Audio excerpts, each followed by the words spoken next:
Dadako po tayo sa ating aralin, Kaharian ng Diyos, ayon sa bahagi ng Gospel according to Mark, sa chapter 1, verse 14 at 15. At ang pag-aaral natin ngayon ay naglalayon po na yung mga bago nating mga kapatid at yung mga bago nating mga taga-subaybay sa gawaing ito ay lumawak ang kaalaman patungkol sa Ebanghelyo at kaalinsabay po or para naman sa mga matatagal ng kapatid sa pananampalataya at kabilang sa kalipunang ito, mas lumalim pa ang pagkaunawa natin sa Ebanghelyo.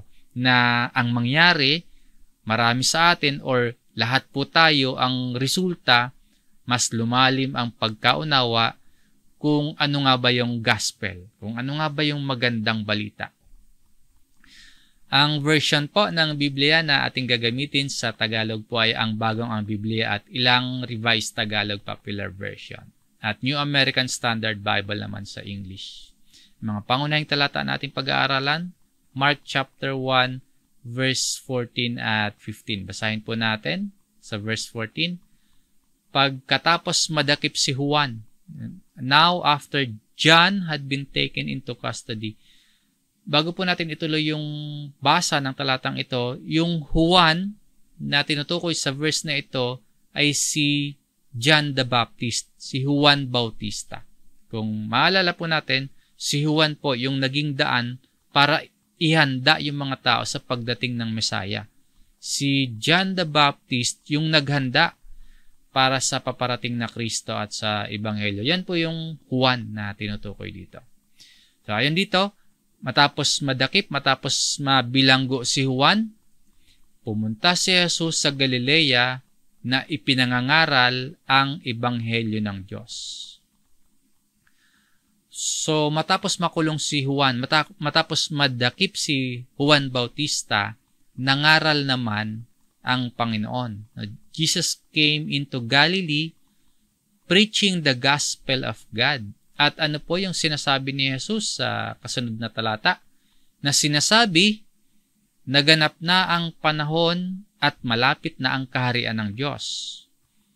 Kayo'y magsisi at manampalataya sa Ebanghelyo. Yung mensaheng hatid ni Kristo, yung balitang sinasabi ng Panginoong Hesus, Ebanghelyo ng Diyos. The Gospel of God. Na sinasabi po dito, dumating na o naganap na yung takdang panahon at malapit na ang kaharian ng Diyos.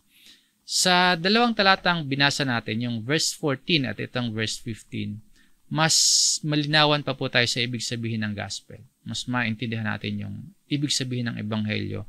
At tingnan po natin kung ano yung tamang pagtugon dapat natin sa gospel. Na ang layunin nga po, lumago tayo sa kaalaman patungkol sa Ebanghelyo ng Diyos. At sa mga talatang ito, mas makita natin kung ano nga ba yung ipinangangaral ng Panginoong Hesus. So, may tatlong punto po tayong tatalakayin sa ating aralin. Isa-isahin natin ito. Una, ang kaharian ng Diyos. Nabalikan po natin yung verse 15, yung sinasabi doon ng Panginoong Hesus. Na sinasabi, naganap na ang panahon at malapit na ang kaharian ng Diyos. So, the time is fulfilled and the kingdom of God is at hand. O pinapakita dito, merong kaharian na paparating. At yung kaharian na tinutukoy dito, ito yung kaharian na sasakop sa lahat ng kaharian ng mga tao at lahat ng otoridad ng mga tao ay sasakupin ng kaharian ito. Yung magandang balita na nakikita natin dito, hindi pinabayaan at hindi hinayaan ng Diyos na yung mundong ito tuluyang masakop ng kalaban ng Diyos. Ito yung good news ng gospel. Na sa pamamagitan po ng Panginoong Hesukristo, gumawa ng hakbang ang Diyos. Ang Diyos mismo ang kumilos na mapasailalim ang lahat-lahat at manatiling sa Kanya ang lahat-lahat. Sinasabi po sa talatang ito, and the kingdom of God is at hand. Sa Greek word po nung is at hand ay ingidso, to make near. Ang ibig sabihin po nito, kaya sa ang bagong ang Biblia ay malapit na, ang ibig sabihin niyan, abot kamay na, no? Abot tanaw na, ganon kadikit, napakalapit ng dumating ang kaharian ng Diyos. Yun yung Greek word na engidzo. Abot kamay na. Yung lapit po o yung distansyang tinutukoy yan, nung malapit na, halos mangyari na. Halos dumating na. Kaya ang sabi po ng Panginoong Hesus sa sulat naman ni Mateo sa Mateo chapter 12, basahin natin yung verse 28. Ngunit kung sa pamamagitan ng Espiritu ng Diyos ay nagpapalayas ako ng mga demonyo, dumating na nga sa inyo ang kaharian ng Diyos. The kingdom of God has come upon you. Pinapakita sa atin dito yung palatandaan na unti-unting sinasakop ng kaharian ng Diyos. Sabi ni Jesus, kung nalalaman, kung nakikita nila na nagpapalayas ng masamang espiritu or ng mga demonyo, nagpapalayas si Jesus, ano daw po yung kahulugan nun? Kung nalalaman nila na nagpapalayas ng demonyo ang Panginoong Jesus, ano yung ibig sabihin? Basahin po natin itong talatang ito sa Revised Tagalog Popular Version. Nangangahulugang dumating na sa inyo ang kaharian ng Diyos. Nakapagpalayas ba ng mga demonyo si Jesus? Yes. Diba? So, meaning po nun, dumating na at dumarating sa atin ang kaharian ng Diyos. At masasabi nga po natin sa panahon natin ngayon, dumating na itong kahariang tinutukoy dito. Ang sabi po sa sulat pa rin ni Mateo sa chapter 28 naman, basahin natin ang verse 18, lumapit si Jesus at sinabi sa kanila, ang lahat ng autoridad sa langit at sa ibabaw ng lupa ay ibinigay na sa akin. Nangyari po ang tagpong ito or sinabi ito nung panahon ng muling pagkabuhay ni Jesus. Sinasabi niya dito, lahat ng kapangyarihan sa langit at sa lupa, all authority, ibinigay na sa Kanya. Nasa ilalim na ng paghahari ni Jesus ang lahat.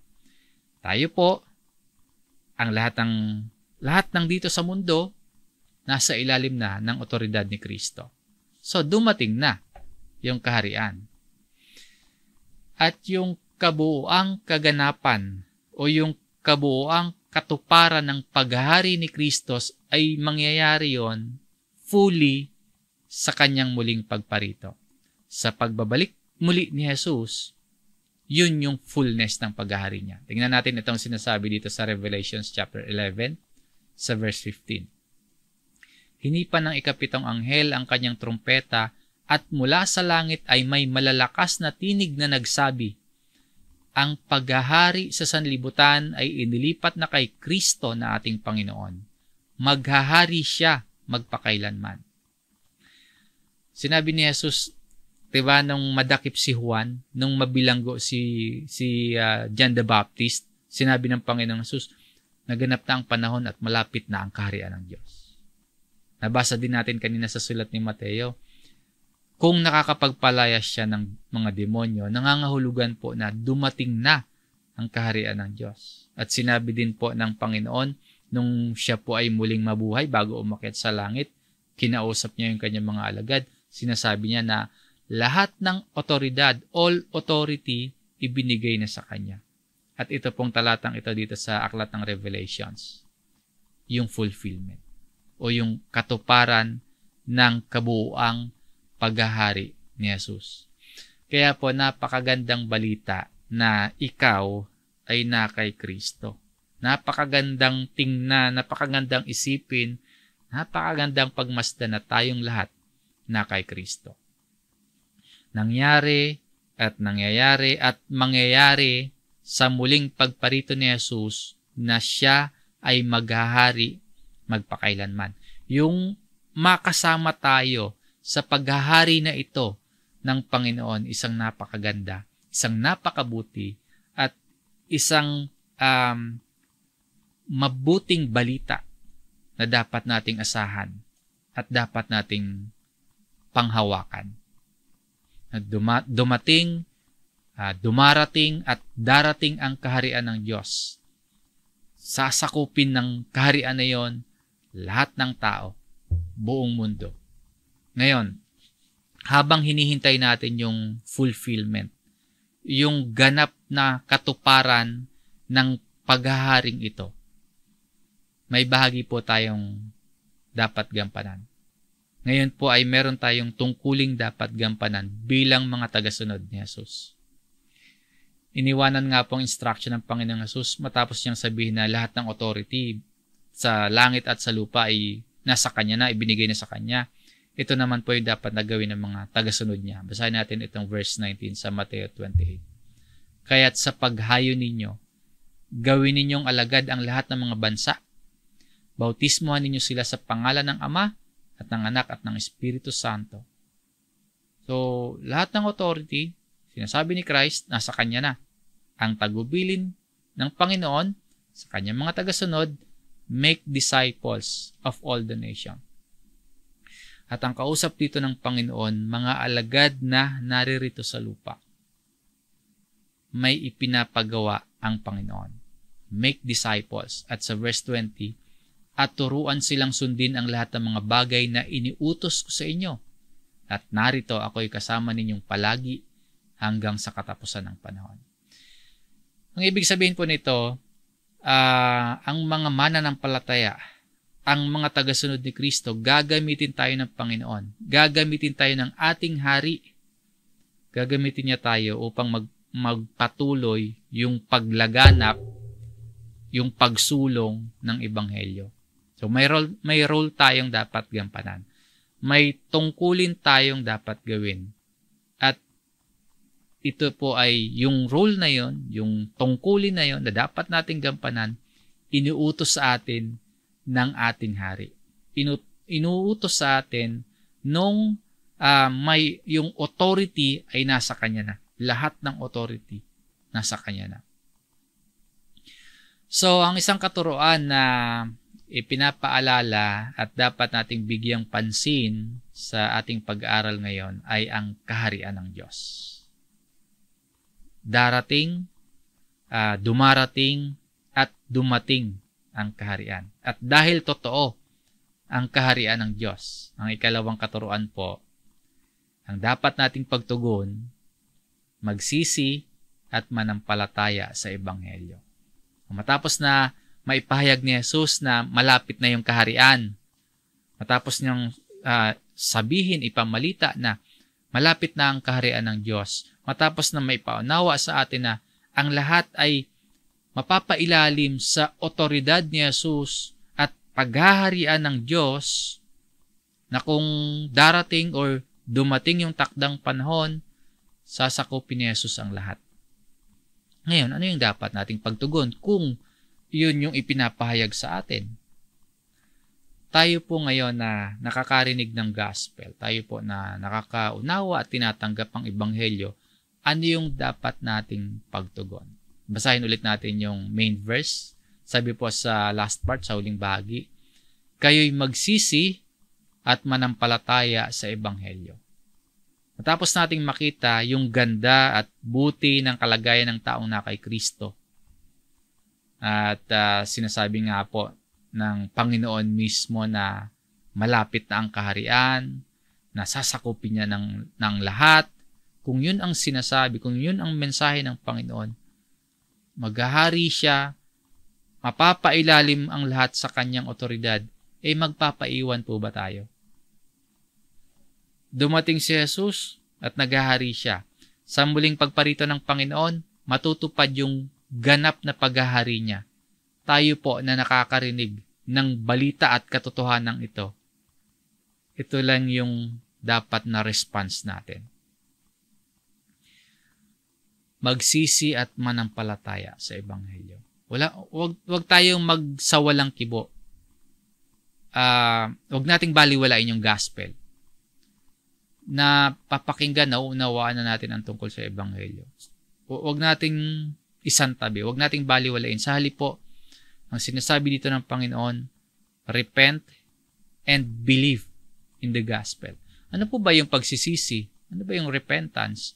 Ang pagsisisi ay isang taos-pusong pagkilala at pagtalikod sa ating mga kasalanan upang humingi ng kapatawaran at pagtahak sa isang bagong landas na naaayon sa kalooban ng Diyos. So, yung pagsisisi o yung repentance, meron tayong maaaring tatlong mungkahing mga hakbang kung paano ito isasagawa, itong pagsisisi. Una, pagkilala sa kasalanan. Pagkilala po na tayo ay nagkasala at pagkilala sa epekto at magiging bunga ng ating pagkakasala. Pagkilala sa kasalanan. Matapos po niyan, yung kasunod, pagtatapat sa Diyos. Ihayag natin, aminin natin sa Diyos yung ating mga kasalanan. At ang ikatlo, pagtalikod sa kasalanan. Pagtalikod, ito yung paggawa ng isang tapat na desisyon na talikuran yung makasalanang pag-uugali. Isang tapat na desisyon na iwanan at layuan ang kasalanan. At sa paglayo, sa pag-iwan sa kasalanan, paggawa naman ng hakbang na mas mapapalapit sa Diyos. Napakahalaga po ng pagsisisi dahil nagtatamo tayo ng habag. Natatanggap natin yung habag at kapatawaran ng Diyos. Sabi pa po ni Jesus sa verse 15, at manampalataya sa Ebanghelyo. Kung naunawaan natin yung Ebanghelyo ay tungkol sa buhay ni Jesus, yung Ebanghelyo po ay balita o mensahe tungkol kay Jesus, na ang pagpunta dito ni Jesus, na ang kanyang kamatayan at muling pagkabuhay, maghahatid sa atin ng kapatawaran, maghahatid sa atin ng biyaya at pangako ng Diyos, yung buhay na walang hanggan. Kinakailangan nga pong manampalataya tayo sa Ebanghelyo. At ang ibig sabihin po ng belief in the gospel ay paglalagay ng ating pananampalataya at pagtitiwala kay Jesus bilang ating Panginoon at tagapagligtas. Kaya magkaugnay po yung pagsisisi at yung pananampalataya. Hindi tayo makakapagsisi kung hindi tayo tunay na sumasampalataya. At hindi rin naman tayo tunay na makakapagsampalataya kung hindi tayo nagsisisi sa ating mga kasalanan. Magkasama siya, magkaugnay siya. Ang pagsampalataya po nangangailangan ng pagsisisi o pagtalikod sa kasalanan. At pagkakaroon ng bagong buhay na yung buhay ay naaayon na sa Diyos. At yan po ay araw-araw na proseso. Believing in the gospel, daily commitment po yan. At kasama din po sa ating pagsampalataya sa Ebanghelyo, pagbabahagi natin sa iba. Pag-share natin ang gospel sa ibang tao. Parte yon ng pagsampalataya natin sa Ebanghelyo. Hindi natin sasarilinin, kundi ipapamalita din natin yung mabuting balita patungo sa ibang tao. So yung tangi at dapat nating pagtugon sa mabuting balita ng pagparito ng ating Panginoong Hesus, ng paghahari ng Diyos, magsisi, at manampalataya sa Ebanghelyo. Yan lang yung tanging response natin. Kung ngayon mo pa lang po naunawaan ang Ebanghelyo, ihatid ka niyan sa pagsisisi sa ating mga kasalanan. Kung matagal mo naman po na narinig at tinanggap ang Ebanghelyo, makikitaan ka niyan ng pagbabago sa klase ng iyong pamumuhay. May epekto sa sarili mo yung gospel. At yung kapag naapektuhan yung sarili mo ng Ebanghelyo, may epekto po yan sa pakikitungo mo sa ibang tao, sa kapwa mo, sa pamilya mo, maging sa loob ng church, hanggang sa kinabibilangan nating community. Kapag naapektuhan yung sarili mo ng Ebanghelyo, maapektuhan yan yung pakikitungo mo sa ibang tao, sa kapwa. Merong pagbabago sa atin. Merong transformation na nagaganap sa lahat po ng pinaghaharian ni Kristo. Muli, kung bago lang sa ating pandinig ang Ebanghelyo, tanggapin natin ito. Magsisi, talikuran ng ating mga kasalanan, magpasakop tayo sa paghahari ng Diyos sa pamamagitan po ng ating pagsampalataya sa ating Panginoong Hesus.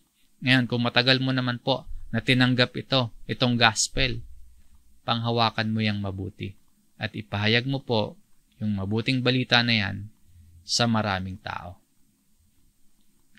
Ang ikalawang katuroan, yung dapat nating pagtugon, magsisi at manampalataya sa Ebanghelyo. Number 3, kung may darating po o parating na kaharian, kailangan mapabilang po tayo sa kahariang yon.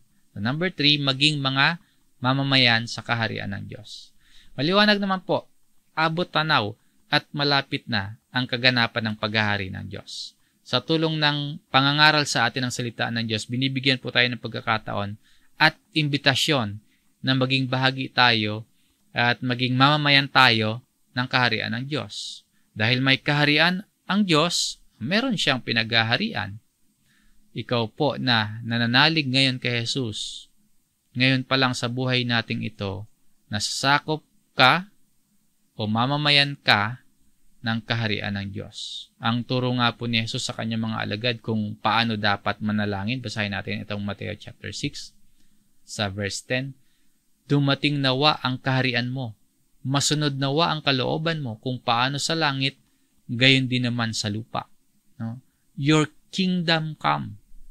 So kung may kingdom of God na paparating, hindi yan manggagaling dito sa lupa mismo, kundi manggagaling yung kaharian na yon sa langit, bumababa, sinasakop tayo dito sa lupa. Diba? Naroon na nanahan ngayon at nakaupo ang ating Panginoong Jesus. Kaya ganito yung turo niya sa ating prayers, nilalaman ng ating pananalangin. Dumating nawa ang kaharian ng Diyos at masunod nawa ang kalooban ng Diyos kung paano sa langit, gayon din naman mangyari na susunod dito sa lupa.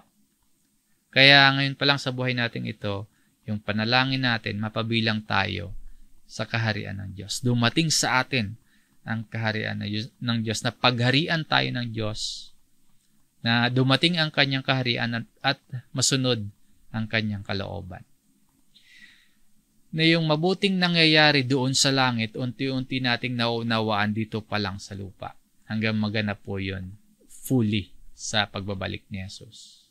At tayo nga po na nabibilang sa kaharian ng Diyos, matatawag na mamamayan ng kaharian ng Diyos. Sa sulat ni Apostol Pablo, ganito po yung banggit. Basahin natin itong Philippians chapter 3, itong verse 20. Sapagkat ang ating pagkamamamayan ay nasa langit. Mula roon ay hinihintay naman natin ang tagapagligtas, ang Panginoong Hesukristo.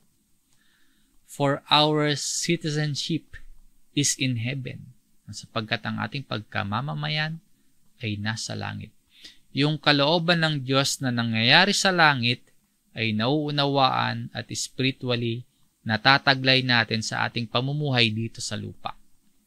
Na tayo ay pinaghaharian ng Diyos, na tayo ay mamamayan ng kaharian ng Diyos. Yung point natin dito, habang hinihintay natin si Jesus, nagpapasakop tayo sa paghahari niya. Kaya ang ating pagkamamamayan ay nasa langit. Habang hinihintay natin ang ating Panginoon, nakapaloob tayo sa paghahari niya. Bilang kabilang sa kaharian ng Diyos, ngayon pa lang, yung paghahari ng ating Panginoong Hesus, ipinapamuhay na natin sa loob ng ating pamilya. Ipinapamuhay na natin sa loob ng ating church, sa loob ng community na kinabibilangan natin o kung saang mang lugar tayo naroroon. Bilang kabilang sa kaharian ng Diyos, bilang kasama sa kaharian ng Diyos, yung paghahari na yun ng Panginoong Hesus, saan man tayo dalhin, saan man tayo naroroon, ay ipinapamuhay po natin. Kaya kung titingnan yung klase ng ating pamumuhay, kung susuriin yung uri ng ating pagtatrabaho, paraan ng ating pag-aaral, kung susuriin yung pakikipagkapwa-tao natin, yung makikita sa atin, yung makikita dapat sa atin, tayo po ay kabilang sa kaharian ng Diyos. Kung ano yung kalooban ng Diyos, nasusunod natin bilang mga mamamayan ng kaharian ng Diyos. Kung ano yung nangyayari sa langit, kung ano yung kalooban ng Diyos sa langit, yun din ang mangyayari dito sa lupa. So, totoo po ang kaharian ng Diyos. At nalalapit na yung kaganapan, nalalapit na yung buong katuparan ng kaharian ito. Nangyayari yan sa muling pagparito ng Panginoong Hesus. Ngayon, kung totoo ito, itong kaharian ng Diyos, ano yung dapat nating pagtugon? Ang dapat nating pagtugon, magsisi at manampalataya sa Ebanghelyo. Kung ngayon lang natin narinig yung gospel, magsisi tayo sa ating mga kasalanan at manampalataya tayo sa Ebanghelyo. Ano yung magiging pagkakakilanlan natin? Ngayon pa lang, kapag tayo po ay nagsisi at sumampalataya sa Ebanghelyo, makakabilang tayo sa kaharian ng Diyos. Ngayon, kung matagal naman na tayong mananampalataya, ibig sabihin, matagal ka ng kabilang sa kaharian ng Diyos, ipamalita mo po sa maraming tao yung katotohanan yan. Number 3, maging mga mamamayan sa kaharian ng Diyos. Ipamuhay natin ito ng may kapakumbabaan sa pang-araw-araw. Maging mga mamamayan sa kaharian ng Diyos. Dahil lahat ng yan, lahat at yung kalagayan natin, lahat po dahil kay Kristo. Maging mapagpakumbaba na angkinin, maging mapagpakumbaba na ipamuhay ito, mga mamamayan sa kaharian ng Diyos. Dahil lahat ng yan kalooban ng Diyos sa pamamagitan ng ating Panginoong Hesus. So, ito po yung mga pangunahing punto sa ating pag-aaral at ano po ang iniiwanan sa ating aplikasyon mula sa mga katuroang ito. Una, gampanan natin yung ating mga tungkulin sa pagpapalaganap ng kaharian ng Diyos. Bilang nasasakop ng otoridad ni Jesus, bilang nakapaloob sa kaharian ng Diyos, kung paanong ipinangaral ni Jesus yung tungkol sa kaharian ng Diyos, maging ganun din po tayo ngayon bilang mga tagasunod ni Jesus. Sabi nga po dito sa Marcos chapter 1 verse 15 na sinasabi, naganap na ang panahon at malapit na ang kaharian ng Diyos. Ang Panginoon yung nagsabi, and the kingdom of God is at hand. Malapit na. Kaya dapat, kung malapit na ang kaharian ng Diyos, dapat walang maiwanan sa atin. Bilang mga tagasunod ni Jesus, ang bawat isa sa atin, meron pong tungkuling gagampanan sa pagsulong ng kingdom of God. Sa pagsulong ng kaharian ng Diyos. Ipapangaral natin yung tungkol sa Ebanghelyo. Ipapangaral natin yung tungkol sa kaharian ng Diyos. Yung tungkol sa pagiging alagad ni Jesus. Dahil iniutos yan sa atin ng Panginoon. Gampanan po natin yung anumang role sa pagsulong, yung advancing ng kingdom of God, sa pagsulong ng kaharian ng Diyos. Gampanan natin anumang role. Gamit po yung iba't ibang kaloob sa atin. Taglay yung pag-ibig, taglay yung pagmamalasakit na itinuturo ng Biblia. Gampanan nating mabuti. Gampanan nating masigasig anumang role natin. Ibigay natin yung ating makakaya. Kung hihingin nga sa atin, maging yung buhay natin, ibigay natin para sa pagsulong ng kaharian ng Diyos. Saan ba natin ibinibigay yung ating buhay? Saan ba natin ini-spend yung ating oras, lakas?